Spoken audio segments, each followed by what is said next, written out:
EMS ഓർമ്മദിനത്തിൽ AKG സെന്ററിന് മുന്നിൽ പതാക ഉയർത്തുന്ന ദൃശ്യങ്ങളാണ് നമ്മൾ കണ്ടുകൊണ്ടിരിക്കുന്നത്. അതിൻ്റെ തത്സമയ സംപ്രേഷണം നമ്മൾ തിരുവനന്തപുരത്തെ AKG സെന്ററിന് മുന്നിൽ നിന്നും കാണുകയാണ്. EMSന്റെ ഓർമ്മദിനമാണ്. നമുക്കറിയാം ഇന്ന് 26 വർഷങ്ങൾ കഴിഞ്ഞിരിക്കുന്നു EMS എന്ന ആ മൂന്നക്ഷരം നമ്മെ വിട്ടുപിരിഞ്ഞു പോയിട്ട്. പക്ഷേ ഇന്നും EMSന്റെ ഓർമ്മകൾ മലയാളത്തിന് കേരളത്തിന് കരുത്താണ്. ഒരുപക്ഷെ ഈ ഏറ്റവും സവിശേഷമായ ഒരു തെരഞ്ഞെടുപ്പ് കാലത്താണ് നമ്മൾ നിൽക്കുന്നത്. ആ ഘട്ടത്തിൽ ആ ഓർമ്മകൾ നമുക്ക് നൽകുന്ന ആത്മവിശ്വാസം ചെറുതാണ്.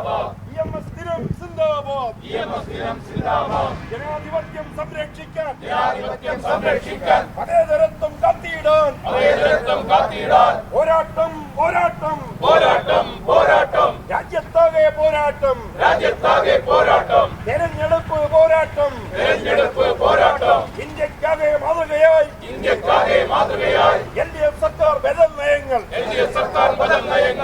നയങ്ങൾ ഉയർത്തിക്കാട്ടി ജനകോടികളെ അണിനിരത്താം, ജനകോടികളെ ഒന്നിപ്പിക്കാം, വിജയ പതാക പാറിക്കാം.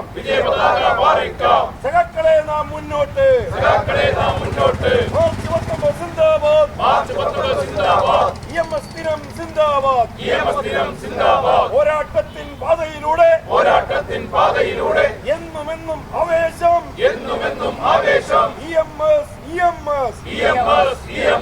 EMS ദിനം സിന്ദാബാദ്.